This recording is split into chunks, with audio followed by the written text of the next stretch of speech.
Bem-vindo a mais um Trabalho em Revista.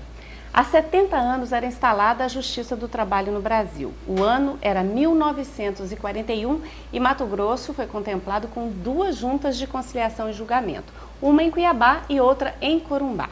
De lá para cá, a Justiça do Trabalho se consolidou em Mato Grosso e hoje conta com um tribunal e 26 varas, sendo 9 na capital e 17 no interior. Para falar sobre essas mudanças ao longo desses anos, a gente recebe hoje a servidora aposentada Wanda Marchetti.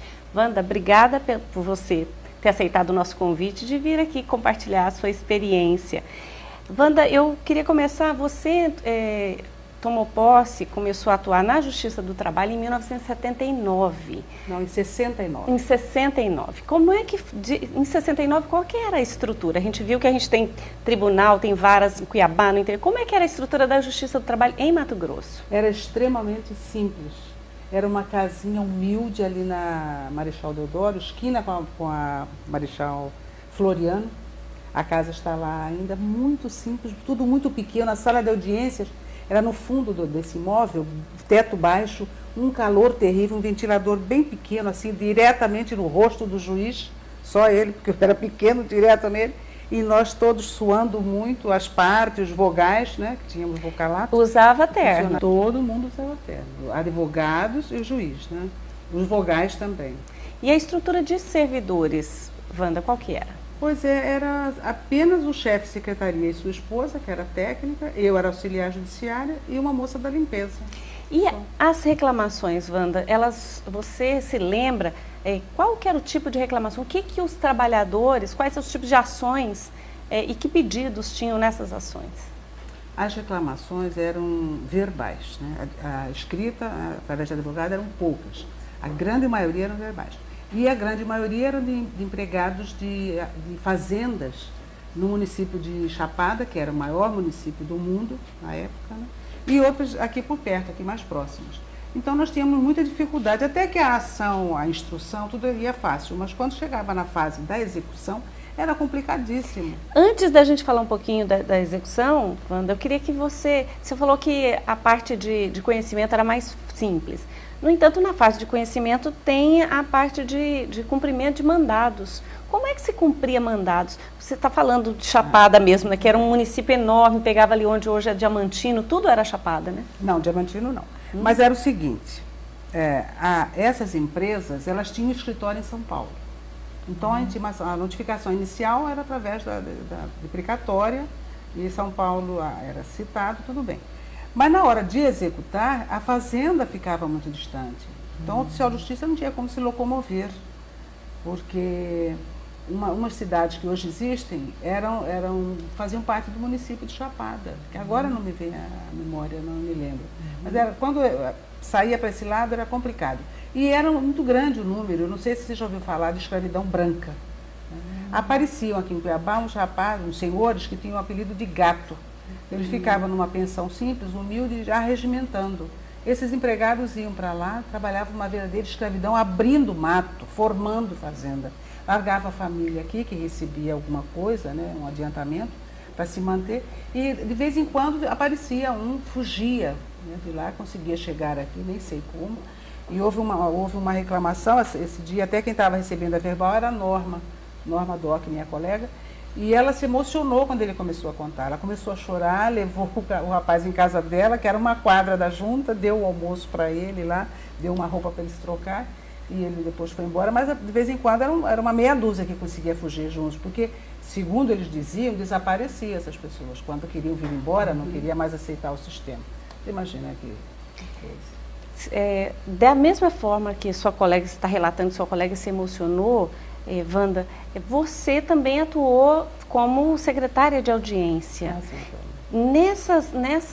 Nesses momentos, o que você lembra? Lembra de algum fato pitoresco, alguma coisa própria daquela época que você... Olha, na sala de audiências, não existe duas audiências iguais, né? Era uma variedade, tivemos de tudo. Eu me lembro que uma vez nós tivemos uma audiência, o reclamante era uma pessoa muito humilde, e ele entrou com o chapéu, não tirou, entrou na sala de audiência com o chapéu. E o juiz era muito estressado, era um paulista muito estressado, né? e com ascendência italiana. Então o italiano já fala alto, né, gesticula muito, e ainda pegou ele um estresse danado. Quando o pobre do reclamante entrou e sentou-se de chapéu, para ele foi uma ofensa, né? Aí ele, em vez de falar logo, tira o chapéu, não. Como você faz isso? Não me respeita, não respeita a justiça? E começou a gritar, e o outro, coitado, apavorado, né? Aí quando ele viu que não tinha mais jeito, ele falou, não, eu acabo com a reclamação, com a queixa, com a reclamação agora mesmo, doutor.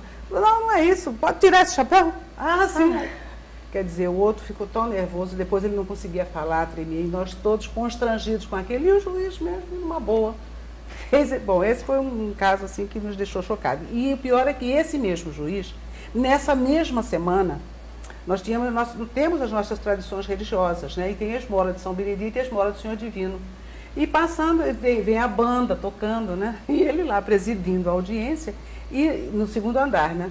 E lá isso embaixo, já onde? Você está falando em segundo andar? Isaac Povos, esquina com Esteban de Mendonça. É um sobrado bom. Ali nós estávamos no paraíso, né? Uhum. Bom, mas aí quando começou a tocar a banda lá embaixo, até o hino, né? Do São Benedito, do Senhor Divino. Ah, ele zangou-se. E nós já tínhamos ar-condicionado também, já estávamos muito bem, né? Ele foi lá, abriu a janela e começou a gritar lá de cima, mandou parar. A banda parou e saiu quieta. Mas tudo por causa do estresse, né? Aí depois que ele acalmou, conversando com ele, já se viu, se o desrespeito. Falei, não é, doutor, é uma tradição religiosa, né? A intenção não é ofender ninguém, pelo contrário, é distrair, é chamar os fiéis, né?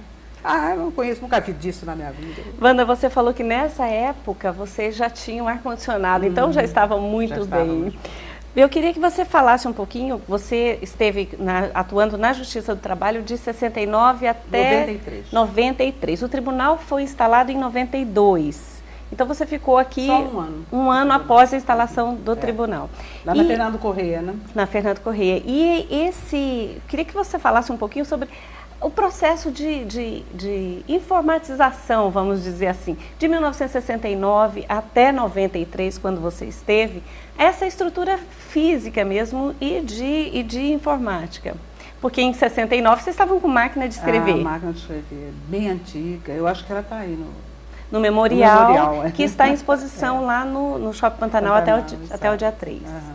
Nós tínhamos só essas máquinas comuns, né? Aí houve uma época em que o Ministério da Fazenda começou a nos doar umas máquinas melhores, porque eles trocavam maquinário todos os anos, né? E a Justiça do Trabalho aqui era muito pobre. Nós comprávamos canetas, todo o material de expediente nós é que comprávamos. Do tribunal só vinha mesmo... Nós servidores. São nós os funcionários, né? Porque só vinha mesmo o salário, e o aluguel, aliás, o aluguel e o salário. Então, o resto nós tínhamos que, levava café, era tudo assim, tudo na base da colaboração. E nós começamos a ter umas máquinas melhores, né, elétricas inclusive, por doação do Ministério da Fazenda. Eles queriam doar cortinas, porque todos os anos eles remodelavam todo o Ministério da Fazenda. Mas nós nunca nos queixamos da situação, porque sempre ganhamos bem, né, o salário sempre foi muito bom. Então a gente fazia essas colaborações, essas doações também, né? E agora sim, Wanda, eu queria que você falasse para a gente, explicasse como é que hoje a Justiça conta com uma série de instrumentos para conseguir fazer com que o devedor, aquele que foi sentenciado, pague a sua dívida com a outra parte, né? Em regra, o trabalhador.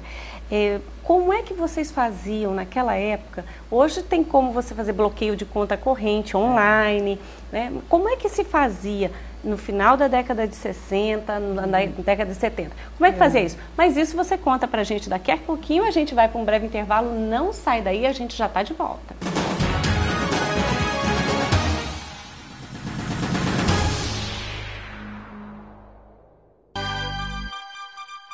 Os leilões judiciais integram as ações do Programa de Gestão Estratégica do TRT de Mato Grosso, tornando mais ágil a fase de execução trabalhista. Eles movimentam a economia local, possibilitam ótimas aquisições e garantem a quitação de débito às pessoas que ingressaram com ações trabalhistas. Participe dos leilões e aproveite para realizar bons negócios. Justiça do Trabalho em Mato Grosso. A Justiça Cidadã. Você sabia que crianças trabalham como adultos e não são preparadas para isso? Só em Mato Grosso, cerca de 30 mil crianças e adolescentes estão no trabalho infantil. Cartão Vermelho ao Trabalho Infantil. Uma campanha. Iniciativa Superintendência Regional do Trabalho e Emprego e Governo de Mato Grosso.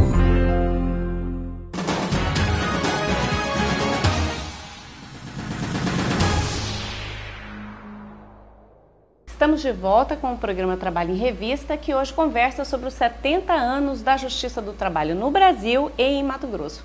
Como parte das comemorações, o TRT está com uma exposição do seu memorial até o próximo dia 3 de maio no Shopping Pantanal, em Cuiabá. E aqui nos nossos estúdios, a gente recebe a servidora aposentada Wanda Marchetti, que está contando um pouquinho da experiência dela, que atuou na Justiça do Trabalho de 1969 até 93 e está relembrando e contando os fatos pitorescos. Você ia falar para a gente, Wanda, antes do intervalo, sobre essa dificuldade de executar. Aliás, executar é um problema que nós temos até hoje, toda a Justiça do Trabalho também. É difícil você conseguir o dinheiro do devedor, fazer o devedor pagar. Né? Como é que fazia? Se diz popularmente, ganha e não leva, né? Ganha e não leva. Mas não leva. Bom, acontecia o seguinte, que nós também bloqueávamos conta corrente do devedor. Hoje é online, né? Forma. Hoje é online, naquela época era expedido um ofício para o diretor do banco, diretor-presidente do banco, e era bloqueado esse dinheiro. Né? A penhora era feita sob esse bloqueio. Você se lembra, Wanda, quanto tempo mais ou menos demorava uma ordem dessa para ser cumprida? Uma carta precatória pedindo informação? Olha, nós tínhamos uma pequena dificuldade durante um período em que os juízes não moravam aqui, eles moravam em São Paulo. E faziam... Porque a justiça, porque a jurisdição, Mato Grosso pertencia a São Paulo, é isso? Pertencia ao Tribunal da Segunda Região. Que é São Paulo. São Paulo, Paraná e Mato Grosso. Depois o Paraná saiu, foi instalado no Tribunal do Paraná e ficou Mato Grosso. Aí nós já tínhamos, acho que Mato Grosso do Sul e São Paulo, né? Mato Grosso do Sul e São Paulo. E você ia falar sobre essa dificuldade no período que o juiz morava em São Paulo. Pois é, porque ele ficava aqui uma semana, atuava o dia todo. Ele saía a questão de uma meia hora só para o almoço, voltava e à noite não tinha hora para terminar a audiência. Todas as audiências do mês fazia em uma semana. Então, quando eles viajavam, na semana seguinte, a junta, não era vara, era a junta, né? A junta estava uma loucura, porque tinha assinado não sei quantos mandados e cartas precatórias, e ofício, assinava tudo para o trabalho do mês. E o que não dava tempo da gente preencher, eles assinavam em branco, olha a confiança. Deixava toda a papelada assinada em branco. E nós, funcionários, com medo ainda dessa responsabilidade de extraviar, de alguma coisa acontecer, era tudo trancado, as gavetas eram todas trancadas, porque ali tinha todo o papel em branco, nós podíamos assinar até pedido de demissão do presidente do juiz, porque estava lá. Estava tudo em branco, assinado em branco. Mas para o serviço não parar. Quer dizer, os advogados chegavam na segunda-feira seguinte, já queriam saber, então já começaram os expedientes, aquela loucura. Às vezes, na semana seguinte, a gente trabalhava de manhã também, para poder começar a dar andamento. Porque a semana era uma loucura. Bom, mas falando dessa dificuldade de execução, nós fazíamos também esse bloqueio. E uma coisa que era muito penhorada aqui, porque era mais fácil para o Céu Justiça, era telefone. Porque sim. A linha telefônica hoje é tão fácil, né? Tão barata. Na época, né? tinha um valor às ações. Exatamente, não existia celular. E o telefone tinha as ações. Então, era a primeira coisa que ele olhava era na lista telefônica. A segunda era o Detran, que também era fácil, né? Ele verificando que havia um carro, o nome do credor, já informava para o juiz, que expedia ofício e penhorava o automóvel. E imóvel também no cartório. Então era assim, eram essas as formas mais complicadas, né? E houve um credor, uma época, que ele não tinha uma boa situação, não era bem pobre também o credor, acho que estava no mesmo ritmo do devedor. E o oficial de justiça chegou lá, aí ele chegou e falou assim, mas eu não tenho nada, doutor oficial de justiça, né? O senhor pode levar o que o senhor achar aqui dentro da casa, pode levar, mas aquele cara não merecia. Ele não trabalhava, ele ficava o dia inteiro coçando o pé. Né? E o oficial de justiça achou muita graça e ele colocou na certidão tudo isso, né? Que não pôde efetuar a penhora, a citação nem a penhora, porque não havia bem, nada. Só o imprescindível, parece que fogão, né, com panelas para a sobrevivência mesmo dele. E o outro ainda depreciou o empregado, dizendo que passava o dia inteiro coçando o pé. E ficou, essa expressão coçando o pé ficou lá na junta há muito tempo para outras pessoas, sabe? Esse foi um fato que nós achamos graça. E ele realmente não recebeu, o empregado não recebeu, porque o outro não tinha nada, né? Então, ganhou, mas não levou. Esse período, Wanda, da década de 70, da década de 80, teve aumento de número de advogados? Você disse no primeiro bloco que os advogados, que muitas das reclamações eram reduzidas a termo, né, por falta de advogados, inclusive. Não, mas não era propriamente por falta de advogado. Nós já tínhamos até um número razoável. É porque ele ficava livre de pagar os honorários, né? E os vogais eram excelentes. Então, o empregado ele não se sentia desprotegido. Ele fazia a reclamação conosco lá também. Eu queria que você explicasse um pouquinho para quem está nos assistindo o que são os vogais.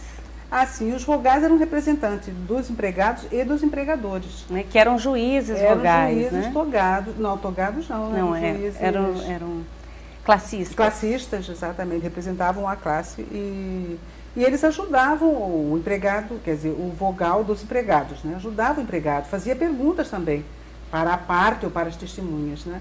E o vogal do empregador também ajudava o juiz, né? Discutia sobre na hora de sentenciar, né? Nós tivemos vogais bons aqui, excelentes, inclusive que foram reconduzidos. Você se recorda? Eu me lembro de um que era muito bom, Evans Curvo. Quando o juiz chegava aqui, já perguntava, e o Evans? Era o Evans. O Evans está bem, eu já tinha fama lá em São Paulo, que foi na época, né, que pertencíamos à segunda região.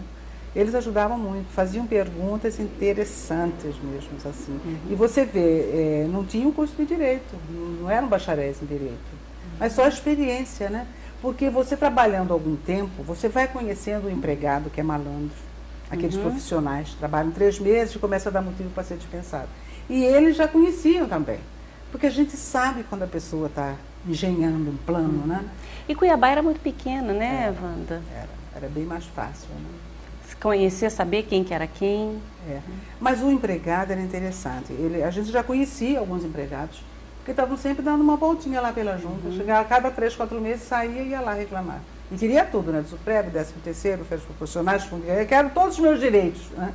Então a gente afirmava lá. Imagina se eles iam contratar advogado, porque era muito pouco, mas para eles era uma sobrevivência, né? Muita coisa mudou, Wanda, com a Constituição de 88? Para a Justiça do Trabalho, para a Justiça do Trabalho em Mato Grosso, além, claro, da previsão de criação de um tribunal, que foi bem depois. Olha, assim, que eu me lembre agora, acho que não. E fazia-se muito pouco concurso para ingressão de funcionários, sabe? Eu me lembro que depois que eu entrei, houve um concurso que entraram mais 2 funcionários, mais um casal muito bom. Mas aí depois, sabe o que nós temos que fazer? A juíza começava a conversar com os prefeitos. Aí Várzea Grande cedeu funcionários que eu acho que estava até pouco tempo ainda aí, trabalhando. Prefeitura daqui de Cuiabá, funcionários do Estado, começaram a colaborar. Vinham e recebiam do Estado, recebiam das prefeituras, né? Às vezes era possível conceder uma gratificação, mas nem sempre. Então, você via assim vários funcionários, mas nem todos eram da junta. Da junta mesmo era um pouco. Wanda, brigadíssima por essas informações, por ter vindo aqui compartilhar com a gente. Foi um prazer. E assim terminamos mais um Trabalho em Revista. Mas você pode rever este programa e qualquer outro dos mais de 140 que nós já gravamos na página do TRT na internet, trt23.jus.br, clicando no banner Vídeos. Ou ainda na página do YouTube, no endereço youtube.com/TRT23oficial. E não deixe de ver no Shopping Pantanal até o dia 3 de maio a exposição do Memorial da Justiça do Trabalho em Mato Grosso. Obrigada e até o próximo programa.